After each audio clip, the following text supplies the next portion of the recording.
Atención México, Sheinbaum pulverizó al PRI sin decir una sola palabra y Alito Moreno, el hombre de los fajos de billetes, ahora llora censura. El ridículo más grande de la semana ya tiene nombre. Hace exactamente 72 horas algo ocurrió en este país que los noticieros convencionales enterraron en la página 7. No fue una marcha, no fue un decreto, no fue una declaración de guerra, fue silencio. La presidenta Claudia Sheinbaum no abrió la boca, no necesitó hacerlo, porque mientras Alejandro Alito Moreno Cárdenas, el hombre con las grabaciones más vergonzosas de la historia política reciente de México, gritaba en redes sociales que lo estaban censurando, las instituciones de este país ya habían ejecutado el movimiento más preciso de la semana. El Instituto Nacional Electoral le ordenó al PRI borrar publicaciones, le prohibió seguir usando un término específico y Alito, en lugar de acatar, explotó. Pero hay algo que los noticieros no te van a decir. El hombre que acusa a Morena de destruir la soberanía de México acaba de anunciar que va a buscar apoyo en el extranjero para atacar a su propio gobierno desde afuera. Eso no es todo, plántate aquí porque esta pieza es la que hace que todo lo demás encaje. Porque el líder del partido que gobernó México durante 71 años, el partido del nacionalismo revolucionario, el partido de la doctrina Estrada, está hoy pidiendo que foros internacionales intervengan en los asuntos internos de México? Esa pregunta ya tiene respuesta en el análisis de hoy, y es la que los medios no quieren publicar. Pero lo que los noticieros no te van a decir es lo que eso revela sobre el estado real de la oposición en México. Para entender la magnitud de lo que acaba de ocurrir, hay que retroceder, no años, décadas. El PRI no era solo un partido político, era el sistema, era el Estado. Durante 71 años ininterrumpidos, el Partido Revolucionario Institucional controló cada palanca del poder en México. Los gobernadores, el Congreso, el Poder Judicial, los sindicatos, los medios de comunicación, el ejército, la economía. Y su gran escudo ideológico siempre fue el mismo, el nacionalismo, la no intervención, la soberanía, la doctrina Estrada, la posición de México de que ningún gobierno extranjero tiene derecho a opinar sobre los asuntos internos de otra nación. Ese principio, consagrado en el artículo 89 de la Constitución, fue durante décadas el estandarte con el que el PRI se presentaba ante el mundo como el defensor de la dignidad mexicana. Eso era el manual. El manual del viejo orden decía: México no pide permiso, México no acepta tutores, México negocia de frente y desde la soberanía. Pero el PRI también era el manual de la sumisión rentable. Cuando convenía, la soberanía se doblaba.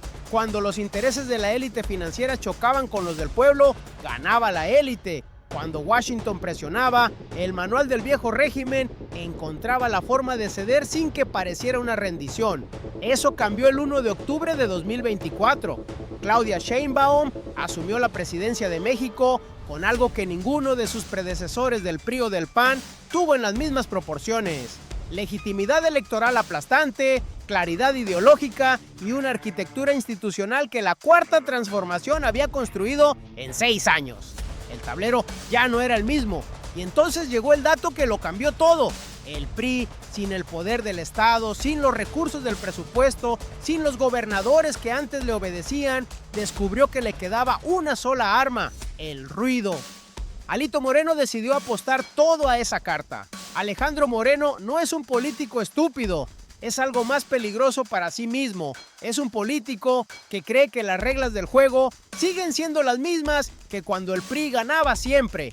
Y eso lo llevó a cometer 3 errores en secuencia. 3 decisiones que en su momento parecían inteligentes, 3 decisiones que en retrospectiva construyeron la trampa perfecta en la que hoy está atrapado. El primero lo cometió semanas antes de la sanción. Alito adoptó el término narcopartido como eje central de su estrategia comunicacional. Lo repitió en cada entrevista, lo publicó en cada red social, lo convirtió en el corazón de su narrativa opositora. La decisión pareció inteligente en su momento, generaba viralidad, energizaba a su base, ponía a Morena en una posición incómoda. Responder era amplificar, ignorar era dejar que el relato creciera solo. Lo que Alito no calculó era que esa decisión acababa de construir el expediente que la Comisión de Quejas del Instituto Nacional Electoral necesitaba para actuar. No fue un tuit aislado, fue una campaña sistemática, documentada, reiterada, y las campañas se documentan. El INE no necesitó buscar evidencia, Alito se la entregó publicación por publicación durante semanas. Ese fue el primero. El segundo error lo cometió durante la semana de la sanción, cuando la Comisión de Quejas emitió la orden, borrar las publicaciones, dejar de usar el término medida cautelar inmediata. Alito tuvo una decisión frente a él. Podía acatar, guardar silencio estratégico y combatir la sanción en los tribunales sin perder más terreno público. Eligió lo contrario. Decidió amplificar su desacato en tiempo real. Publicó más contenido del mismo tipo, enmarcó la sanción como censura y lo hizo con nombres, adjetivos y señalamientos que escalaban el tono original. La decisión pareció inteligente porque capitalizaba el martirio político. Me quieren silenciar es un mensaje que moviliza bases opositoras, genera solidaridad, genera clics. Lo que Alito no calculó era que al publicar más contenido del mismo tipo después de la orden cautelar, estaba construyendo un segundo expediente de desacato institucional. Un tribunal al que llegue su impugnación va a ver dos cosas: la conducta original sancionada y la conducta posterior que ignoró la sanción. Ese no es un buen punto de partida para ganar un recurso legal, pero lo más poderoso no era lo que se veía. El tercer error lo cometió este domingo y es el más grave. Alejandro Moreno anunció que llevará su caso a foros internacionales, que va a recorrer el mundo advirtiendo el peligro que representa Morena para la democracia mexicana. La decisión pareció inteligente porque lo conecta con redes internacionales de partidos conservadores, con organismos que monitorean libertad de prensa, con audiencias fuera de México que podrían amplificar su narrativa. Lo que Alito no calculó era que acababa de entregar a la presidenta Sheinbaum el argumento más poderoso del ciclo político completo. El líder del Partido Revolucionario Institucional, el partido del nacionalismo, de la soberanía, de la no intervención, de la doctrina Estrada, está hoy solicitando que actores extranjeros intervengan en los asuntos políticos internos de México. Está haciendo exactamente lo que dice que hace Trump. Está pidiendo el patio trasero ajeno para atacar su propia casa. Ese tercer error fue lo último que calcularon mal, porque para entonces Sheinbaum ya tenía el tablero rediseñado. Detente un segundo aquí porque lo que sigue es más importante. Mientras Alito Moreno publicaba insultos en redes sociales, mientras llamaba rata asquerosa a productores audiovisuales, mientras acumulaba adjetivos que llenaban titulares de segunda plana, Claudia Sheinbaum hacía algo completamente distinto. No hablaba. Eso no es pasividad, eso es estrategia. Sheinbaum no reaccionó, diseñó, no improvisó, ejecutó. El primer movimiento fue institucional, dejar que el INE operara con autonomía. La Comisión de Quejas y Denuncias del Instituto Nacional Electoral no es un instrumento presidencial, es un órgano con sus propios procesos, sus propios plazos, su propio andamiaje legal. Sheinbaum no necesitó hacer una llamada, no necesitó dar una instrucción. El andamiaje construido por la Cuarta Transformación para fortalecer las instituciones electorales hizo el trabajo por sí solo.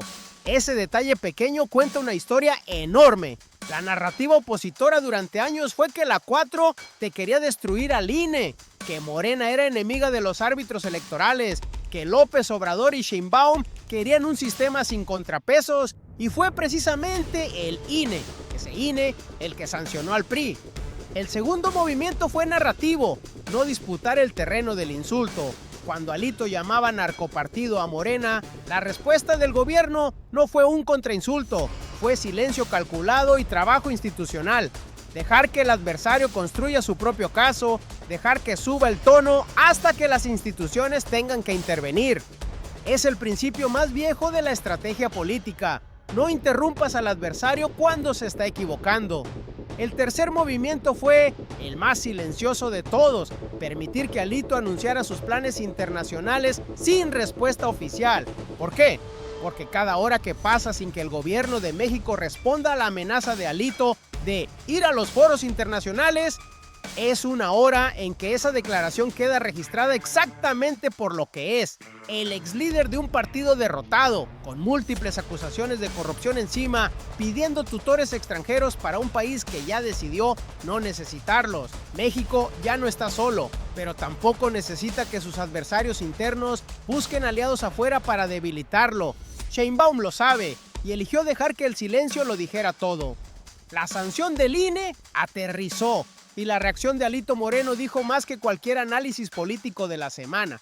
No fue una respuesta ordenada, no fue un comunicado legal mesurado anunciando la impugnación con argumentos jurídicos. Fue una cadena de publicaciones en X donde el líder del PRI llamó cínico, corrupto e infame al expresidente López Obrador, rata asquerosa a un productor audiovisual y bola de ineptos y criminales al gobierno de Morena.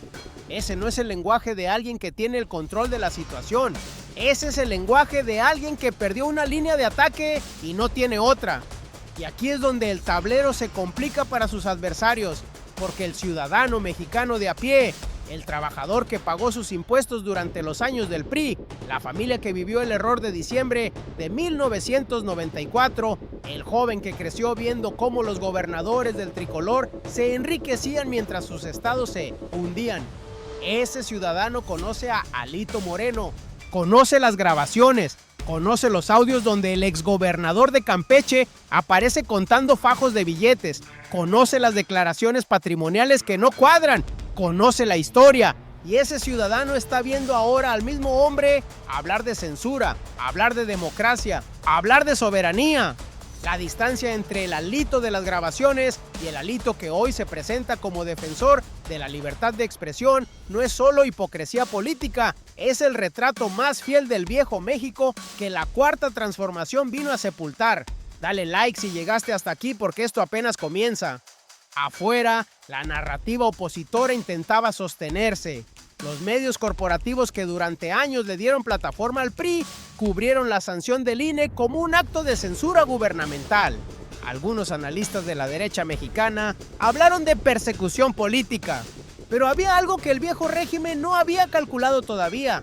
El INE no es Sheinbaum, el INE no es Morena. El INE es la institución que la oposición misma construyó como su gran escudo democrático. La institución que salió a defender cuando la 4T propuso reformarla. La institución que marchó a proteger con el color rosa en las calles. Y fue esa institución la que sancionó a Alito Moreno. ¿Cómo acusa ahora al gobierno de usar al INE como arma si el INE es exactamente el árbitro que la oposición defendió durante años? La trampa no la tendió Sheinbaum, la tendió la historia. Pero lo que aún no hemos explicado es esto. Nada de lo que ocurrió esta semana fue accidental. Sheinbaum tenía todo calculado, no desde el lunes, no desde la sanción del INE, desde mucho antes. Y aquí es donde el plan completo se revela. La primera pieza era la paciencia institucional. Sin ella, el resto no funciona. Desde el inicio de su gobierno, Claudia Sheinbaum tomó una decisión que pareció pasiva a los analistas de los medios corporativos: no responder cada provocación de la oposición en el mismo terreno donde la oposición quería pelear, no bajar al lodo del insulto, no disputar cada tuit, dejar que las instituciones hicieran su trabajo. Esa decisión no era debilidad, era el primer engrane del mecanismo. La segunda pieza era el andamiaje legal preexistente. La Comisión de Quejas y Denuncias del INE tiene facultades específicas para actuar cuando un partido político incurre en conductas que violan los principios de la competencia electoral. Esas facultades no las creó Sheinbaum. Estaban ahí. Lo que la estrategia de la 4T garantizó fue no tocarlas, no debilitarlas, no interferir, para que cuando el momento llegara, el mecanismo funcionara solo, con plena legitimidad, sin que nadie pudiera señalar la mano del Ejecutivo detrás. Juntas, estas dos piezas crearon algo poderoso, una victoria institucional que el adversario no puede atacar sin atacarse a sí mismo. La tercera pieza es la que nadie vio y es la que hace el movimiento irreversible. Al anunciar que llevará su caso a foros internacionales, Alito Moreno activó sin saberlo el artículo 89 de la Constitución Política de los Estados Unidos Mexicanos, el principio de no intervención que obliga al gobierno mexicano a rechazar cualquier presión extranjera sobre sus asuntos internos. Cualquier foro internacional al que Alito llegue a advertir el peligro de Morena va a generar una respuesta diplomática automática del gobierno de México. Y esa respuesta no va a ser de Sheinbaum contra Alito, va a ser de México contra la intervención extranjera. Detente un segundo y procesa lo que eso significa. Alito Moreno, el líder del PRI, acaba de convertirse en el argumento más poderoso que tiene Sheinbaum para activar el principio de soberanía nacional frente a la comunidad internacional. El hombre que dice defender a México de Morena acaba de darle a Morena la bandera más poderosa de la historia política mexicana, la bandera de la no intervención. Ese es el loop 2 que ningún analista está discutiendo hoy. ¿Qué pasa cuando un partido político mexicano de oposición busca actores extranjeros para presionar a su propio gobierno? ¿Dónde termina la libertad de expresión política y dónde empieza la violación al principio constitucional de lealtad nacional? Esa pregunta va a estar sobre la mesa del Tribunal Electoral del Poder Judicial de la Federación cuando resuelva la impugnación de Alito, y es la que va a definir los límites del juego político en México para la próxima década. Y aquí es donde la jugada se vuelve imparable. Este hecho tiene 3 dimensiones y cada una es más grande que la anterior. La primera es la más cercana, la más cotidiana. Para el ciudadano mexicano de a pie, lo que ocurrió esta semana significa una sola cosa: las reglas se aplican para todos. Durante décadas, el PRI operó en un México donde las instituciones eran decorado. El INE, la Suprema Corte, la Fiscalía eran instrumentos que se activaban o se desactivaban según quien tuviera el poder. El ciudadano común lo sabía, lo vivió, lo pagó con su bolsillo y con su futuro.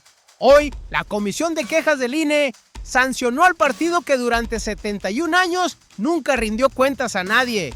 Ese dato, aparentemente técnico, aparentemente burocrático, es en realidad el más humano del ciclo político completo. Significa que el árbitro funciona, significa que nadie está por encima de las reglas, significa que la transformación no es solo un discurso, es una arquitectura institucional que ya está produciendo resultados concretos y verificables. La segunda dimensión es nacional. Para México como nación, este movimiento cambia algo fundamental en el mapa del poder político interno. La oposición ya no tiene impunidad narrativa. Durante los primeros años de la 4T, la estrategia opositora funcionó con un principio simple: el escándalo sin consecuencias. Decir lo que fuera, acusar lo que fuera, porque el costo político de mentir o de excederse era cero. Los medios corporativos amplificaban, las redes viralizaban y nadie pagaba el precio de la falsedad. Eso terminó esta semana. El INE estableció un precedente: el discurso político tiene límites cuando cruza hacia la desinformación sistemática usada como arma electoral. Y ese precedente no lo va a poder borrar ninguna impugnación de Alito Moreno. La soberanía de México no se negocia. Y tampoco se negocia la integridad del espacio informativo, donde los mexicanos toman sus decisiones políticas. Pero lo más poderoso no era lo que se veía. La tercera dimensión trasciende las fronteras. Para el mundo, México está sentando un precedente que 23 naciones de América Latina y el sur global están observando con atención. El orden unipolar no está en crisis. Ya murió, y desde sus cenizas, México está ayudando a escribir las reglas del nuevo mundo. Las democracias del sur global enfrentan el mismo patrón: oposiciones financiadas desde el exterior, narrativas construidas con lógica de guerra de información, instituciones electorales presionadas por actores transnacionales que no respetan la soberanía de los pueblos.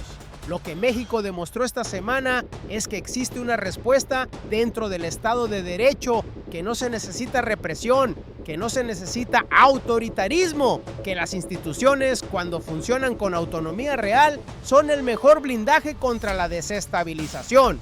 Eso no es todo. Lo que viene a continuación sacudió cada cancillería del planeta.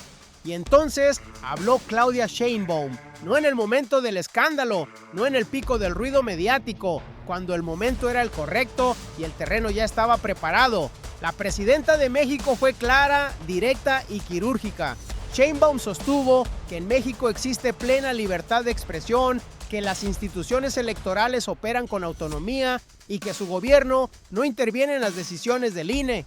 Que si el INE determinó que existía una conducta sancionable, eso es exactamente lo que el Estado de Derecho garantiza, Consecuencias institucionales para quien viola las reglas, sin importar de qué partido venga. Cada palabra de esa declaración fue un mensaje codificado dirigido a 3 audiencias distintas. A la comunidad internacional le dijo: México tiene instituciones que funcionan, no necesitan tutores extranjeros.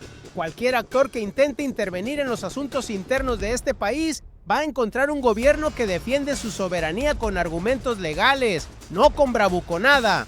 A la oposición interna le dijo: el gobierno no los persigue, las instituciones los acorralan cuando violan las reglas. Esa es una diferencia fundamental que los medios corporativos no quieren que entiendas, pero que el Estado de Derecho ya estableció con claridad. Y a su propia base, al pueblo de México, que la eligió con 59,7% de los votos el 2 de junio de 2024, le dijo algo más profundo: la transformación no se defiende con insultos, se defiende con instituciones, se defiende con paciencia estratégica, se defiende exactamente como lo estamos haciendo. Cuando Sheinbaum dijo que su gobierno no interviene en las decisiones del INE, no estaba hablando solo de esta sanción, estaba enviando un mensaje directo a todos los que apostaron a que la 4T convertiría al INE en su instrumento. Se equivocaron de forma catastrófica. La declaración fue también un mensaje hacia los adversarios internos, hacia los que en los medios de comunicación cubrieron la sanción como censura, hacia los analistas que equipararon la acción del INE con represión política. Les recordó, sin nombrarlos, que confundir consecuencias institucionales con autoritarismo no es análisis, es propaganda. Esto es Sheinbaum. No improvisó, no reaccionó, diseñó, ejecutó, y cuando habló ya había ganado. Y aquí es donde el plan completo se revela. Pero la historia no termina aquí. Hay un hilo suelto, y es el más importante de los próximos días. Alito Moreno prometió impugnar la sanción del INE ante el Tribunal Electoral del Poder Judicial de la Federación. Esa impugnación ya está en camino, y la resolución del TPJ no es un trámite menor, es una decisión que va a definir los límites del discurso político en México por los próximos años. El tribunal tiene frente a sí una pregunta que ningún órgano jurisdiccional mexicano ha respondido con esta claridad en la historia reciente. ¿Dónde termina la crítica política legítima y dónde empieza la desinformación sistemática usada como arma electoral? Si el TEPCOJF confirma la sanción del INE, establece un precedente que cambia las reglas del juego para toda la oposición. Si revierte la sanción, Alito Moreno gana una batalla legal, pero ya perdió la guerra narrativa, porque el daño político de sus propias publicaciones, de su propio desacato público y de su anuncio de buscar apoyo extranjero ya está registrado en la memoria colectiva de la audiencia política mexicana. De cualquier forma, Sheinbaum gana. Quédate, porque la última pieza lo cambia todo. Lo que México tiene ahora, que no tenía hace 18 meses, es algo que ningún gobierno del PRI o del PAN pudo construir en 71 años combinados. Una arquitectura institucional que funciona sin necesitar la mano del Ejecutivo para activarse. Eso es independencia real, eso es soberanía real, no el eslogan, el mecanismo. Y lo que se viene en las próximas semanas va a exigir exactamente eso. En el próximo análisis vamos a desmenuzar la resolución del Tribunal Electoral sobre la impugnación de Alito Moreno, porque lo que ese tribunal decida va a cambiar las reglas del discurso político en México para la próxima década, y vas a querer estar aquí cuando ocurra. Recapitulemos lo que ocurrió esta semana, no como lo contaron los noticieros de siempre, como realmente ocurrió. Lo que ocurrió fue esto: el Instituto Nacional Electoral sancionó al PRI y a su líder Alejandro Moreno por el uso sistemático del término narcopartido como arma de desinformación electoral. La Comisión de Quejas actuó con autonomía, sin instrucción presidencial, aplicando el andamiaje legal que existe para proteger la integridad del espacio político mexicano. Alito desacató, escaló y anunció que buscaría apoyo internacional para atacar a su propio gobierno desde afuera. ¿Cómo ocurrió? Es la parte que los medios corporativos nunca van a contar con esta claridad. Sheinbaum no reaccionó, diseñó, dejó que las instituciones operaran, dejó que el adversario construyera su propio expediente. Dejó que el ruido de Alito llenara el espacio mientras ella construía en silencio, no más fuerte, más inteligente. ¿Y por qué importa? Es la razón por la que este canal existe, porque lo que México demostró esta semana no es solo una sanción administrativa a un líder opositor desacreditado, es la prueba más concreta hasta hoy de que la Cuarta Transformación está construyendo algo que va más allá de un gobierno, está construyendo un Estado que funciona, un Estado donde las reglas se aplican para todos, un Estado donde la soberanía no es un discurso de campaña, es el principio que organiza cada decisión institucional. Y volvemos al inicio. Al principio de este análisis preguntamos por qué el líder del Partido del Nacionalismo Revolucionario está hoy pidiendo tutores extranjeros para atacar a México. Ahora tienes la respuesta, porque ya no tiene nada más. El patio trasero se convirtió en potencia y Alito Moreno, con cada publicación, con cada insulto, con cada anuncio de ir a buscar apoyo afuera, lo está confirmando sin quererlo. Si este análisis te abrió los ojos sobre lo que realmente está en juego, dale like ahora mismo. Cada like le dice al algoritmo que este tipo de contenido importa, el que no te van a dar los noticieros de siempre. Suscríbete al canal y activa la campana, porque lo que viene en los próximos días va a necesitar análisis así de profundo y vas a querer estar aquí cuando ocurra. Y antes de irte, una pregunta para los comentarios. ¿Crees que el Tribunal Electoral le va a dar la razón a Alito Moreno? ¿O el PRI ya llegó demasiado lejos para que cualquier institución pueda salvarlo de sí mismo? Escríbelo abajo, quiero leer tu análisis. ¿Qué momento para estar vivos y ser testigos de esta transformación?